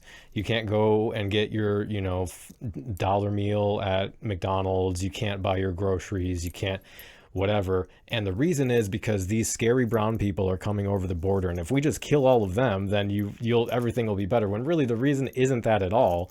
The reason is because of the people that are hoarding power and wealth. So they create these narratives so that the people that really don't have the power fight amongst themselves. So I Well, I was going to say, I mean, the obvious leftist counter to that I've heard sometimes, but not very often, is that, you say, well, yes, there's plenty of people who come over here because it is a land of opportunity and they want a better life for themselves. They want what everybody wants, right? They want what any underclass person wants. And the reason it is so bad and they're quote unquote taking jobs and doing what they're doing is not because they're coming over here. They're coming over here because the business owners want them to come over here because they can underpay them. Yeah. They can undercut the working class here because they have this pool of desperate people. And the fact that there are desperate people in this world and we're in a globalized world means there's never going to be an end of it until we can find out what the underlying cause of all that desperation is and start addressing that. I've always said that, when you're talking about manufacturing going overseas and fast fashion and sweatshops and people stealing your jobs in the U.S., the manufacturing jobs and whatever jobs you're looking at that are going away or being stolen by immigrants, really it all comes down to business from a capitalist standpoint is always looking to profit. And profit is one of the biggest drivers of profit because it's hard to get people to pay more for what you're selling, is reducing costs. And as long as there are desperate people in this world, there's a way to find somebody cheaper to do the job. Yeah. And as technology progresses, and as technology progresses and we're able to transfer goods and services cheaply and efficiently to every corner of the world from every other corner of the world, there's no longer a sense that, oh, well, I live here, so I can get a job because people need my services here to do things. Yeah. No, we can do the things to serve here from there, no matter where there is. And there's always a there that's going to be cheaper from a capital labor standpoint. And that is what business... Children, they're very cheap. Children are very cheap. And child labor laws have been getting eroded in this country as well. As, again, people get more desperate. They might not like the fact that their children aren't being able to go to education, but you got to feed the child. And if a child can bring in a couple of bucks here and there by doing some random job that they're getting paid nothing for, but a little bit of nothing is still a little bit of something. I think, and my one sort of caveat about that sort of like we should be able to have a conversation is just that I mean that for people like me or people like straight white men, I wouldn't ever tell someone who's a minority, who's an oppressed group, you know what, you really should sit down and listen to the person that says you don't have a right to exist or whatever and have that conversation. I wouldn't say that. I think it's like someone who's grown up being expected to just shut up and take it has every right to be super pissed and to be angry about the sort of fascist things that are happening. And but I do still think like those conversations have to happen, and there are people that should be doing that in your communities too. I think it's less of a like, well, like, yeah, we should yell at politicians, but having community conversations about like what do we want? What do we all want to be able to live and buy things and be happy and pursue our hobbies and love who we want to love and act how we want to act. And maybe this belief that you have about the system needs to be looked at because that's actually a system that's preventing people from being able to do that because of some transphobic like thing or whatever. And it's weird that we're having this conversation now on this episode, but it came up and I couldn't just let it go. And it's a bigger conversation than that too. I think I don't necessarily want to talk about it forever. Yeah. But I think it needed to be addressed in some sense. Sitting here off camera. That's fine. That's fine. But no, I think I think to your point about the ideas of conversation and claims of free speech and why are you silencing me and cancel culture and all that stuff. There are types of conversation which serve the express purpose of silencing conversation. Their only purpose is to make it so the conversation can't happen. And it tends to demonize people.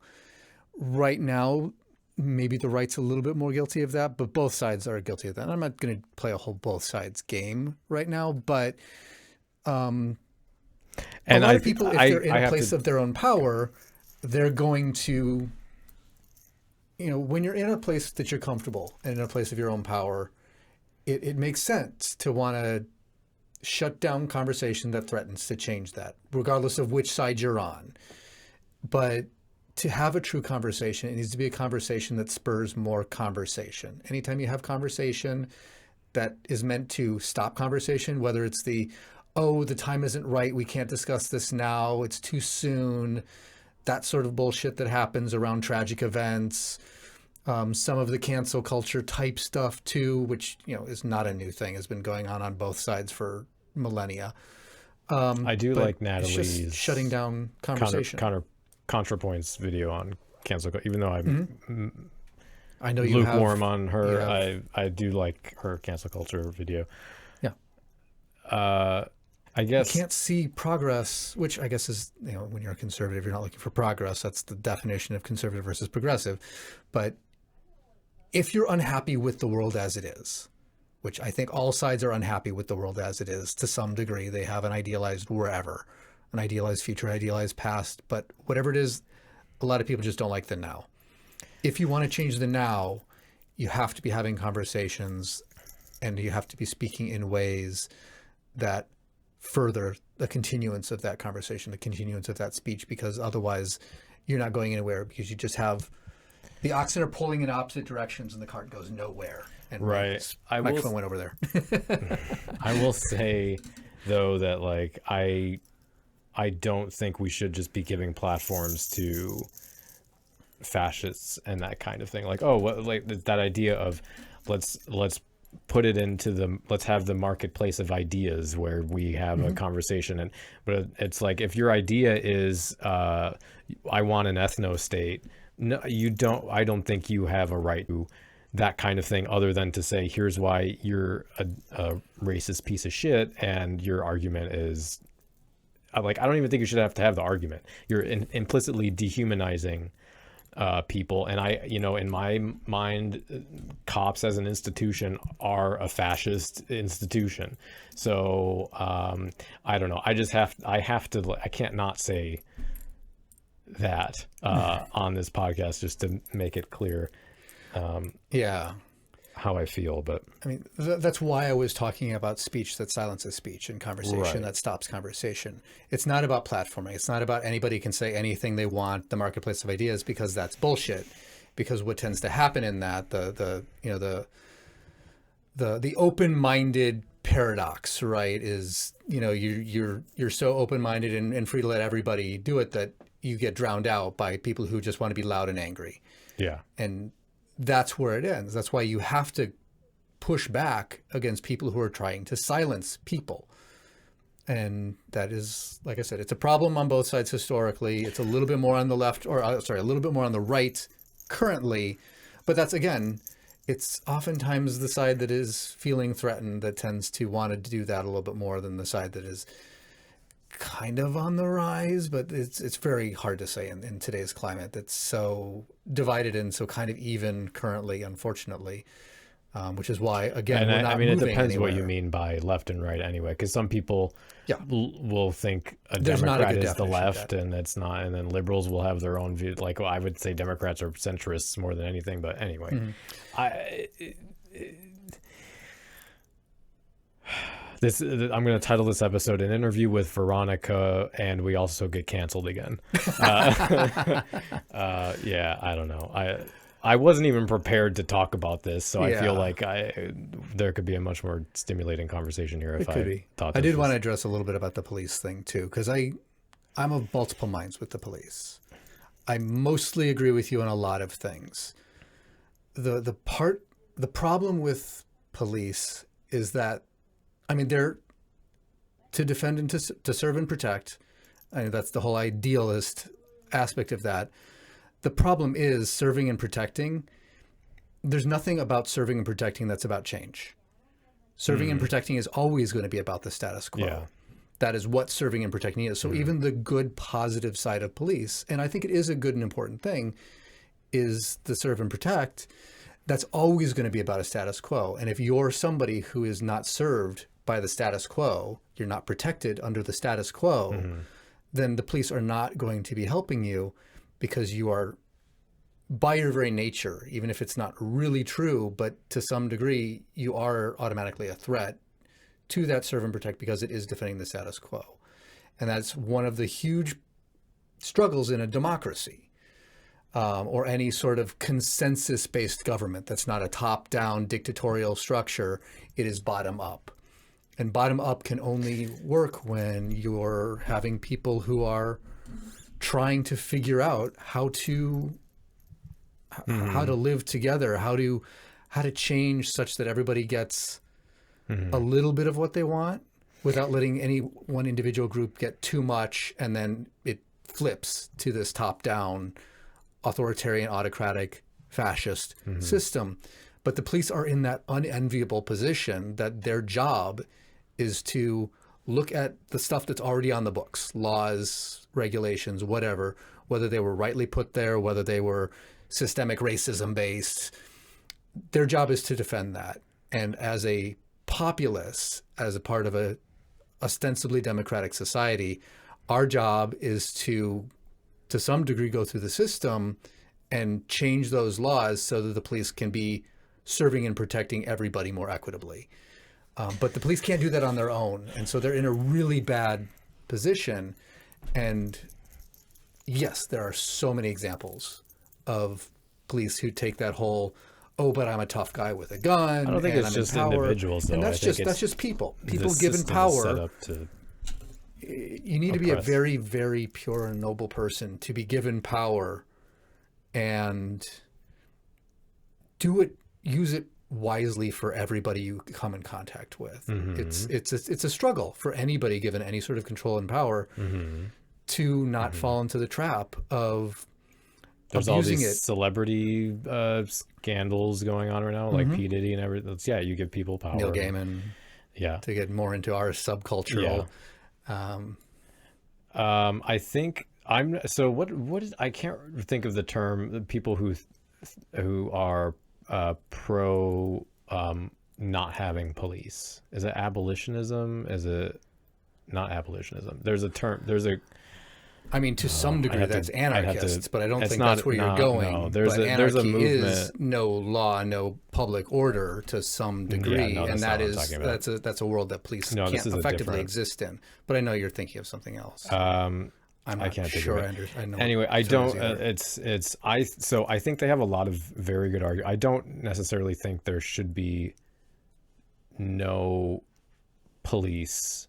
I think people should go and read the arguments for why abolishing the police completely is a thing, because I think there's a lot of very good information and arguments for that. I think there's always going to be people that want to hurt other people. I think a lot of that would be resolved if people had their material needs met. Right. And I think most of that goes away, not completely though. There's always going to be a few freaks who maybe they need mental health support. Maybe they need, they just need a community of professionals to keep them in certain situations and go through, therapies and things like that. I think it probably should be more community based, that sort of thing. But I'm definitely far more towards the side of let's get rid of the police and find other systems to take care of that. I can't believe we're having this conversation. Yeah. I mean, I'm definitely of the mind to get rid of the police institutions rather than police individuals, because part of the problem with police is these ideas of institutional silence, the idea of the fraternal brotherhood of police, and it's the same tribalism that infects all of our discourse and all of our society, how we separate up. And, you know, when the police are lumped together, good cops and bad cops, you join the herd for protection, and you circle the wagons. And that's where some of the problem is, because oftentimes it says, well, those are the bad cops. Well, the obvious counter argument is always going to be, well, why aren't the good cops stepping forward and getting rid of the bad cops? Who's policing the police? Who watches the watchers? Well, but it's also institutional from, like, you know, just the concept of over policing in poor black areas. Over policing, or just the militarization of policing, which turns policing from the serve and protect to or stop being the serve and protect as the shield, but more the serve and protect in sort of the Minority Report kind of pre-crime sense of the broken windows sort of policies and stuff, where it's, you know, stop the crime before it happens by and putting then not people run who into are the school where the shooter is bad. because I'm afraid. Right. Anyway, you want to do sinister suggestions?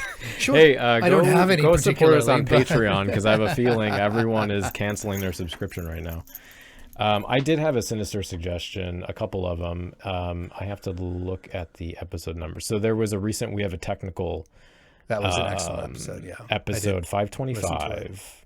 Oh, you did listen to it? I did. Yes. Yes. And it's, to grossly summarize, it's about whether or not goth is a music-based subculture.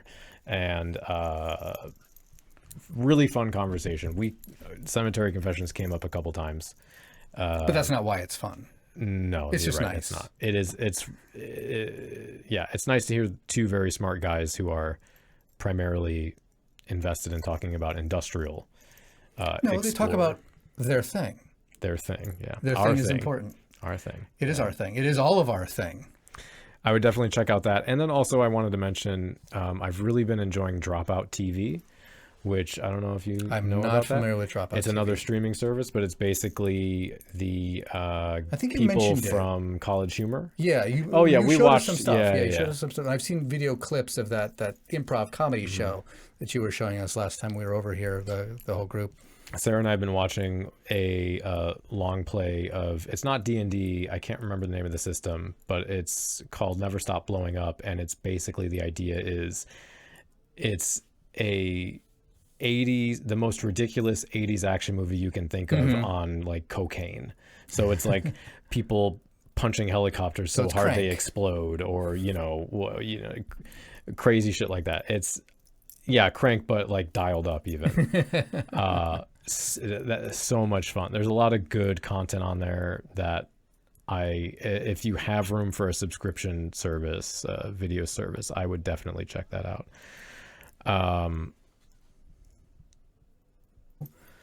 I do. So if you bring it up, that's the thing. We'll go down a I think rabbit this hole. is That's how very it goes. important. It is. I just personally do sometimes feel a little awkward with that's not my area of expertise, and B, the ethos of the show is to be about goth stuff, and I do think everything is political, and we've talked about why that is, but You didn't years ago. that's true, yeah, and I've changed my You mind. did change on that, yeah.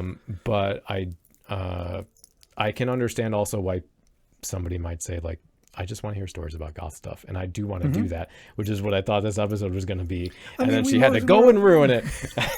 No. I mean, it's hard to avoid it because part of goth drama is also we exist political in society.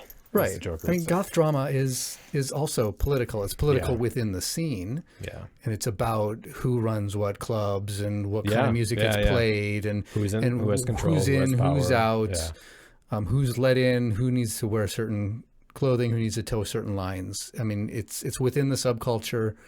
And the big problem, of course, with bringing politics in is everybody views it as a divisive thing.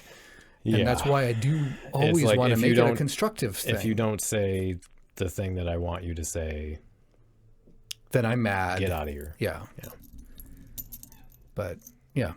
So it's hard. Half the time I want to say, like, just go watch Hassan or somebody, someone talk about politics. I don't want to have to. But it's also fun. I don't know. I'm tired. I wasn't expecting to talk about this anyway, so it's an awkward way to end the episode. But this is a fun little experiment. I'm also glad I got to get a YouTube video up, which will be up when this goes up, which is the cold waves video talking about going out when you have a disability or you have anxiety. And I'm also working on a fun little house tour video. So I'm trying to make the most of my unemployment by doing some other kinds of content. Bonus content. When I can, yeah. So hopefully there's a little something for everybody. But yeah. I think we'll wrap it up there. And I will just mention, if you can, check out patreon.com/Cemetery Confessions if you enjoy this, or if you don't and you want us to go away, then don't do that. But you can sign up for $1 and that'll get you access to our Discord. And if everybody who listens did that, we would be probably doing 2 episodes a month or something, because that would be incredible. But I mean, and also if you're on your Discord and you don't like what we're talking about, you can always suggest things, come up with topics, come up with things you'd like to hear, help drive the community, and start your own goddamn podcast. How about that? No, yeah, that would be good. And there's some very good is such a bad adjective. There's some very creative, intelligent, kind, funny people in our community and on Discord, and I'm very lucky to have them. And yeah, a lot there are people on there that don't agree with the things I say, believe it or not. And they have told me that. And that is a good thing. Yes, and that I do appreciate that. Yeah. So yeah, check that out if you can. Patreon.com/Cemetery Confessions. And until next time, stay dark. Indeed.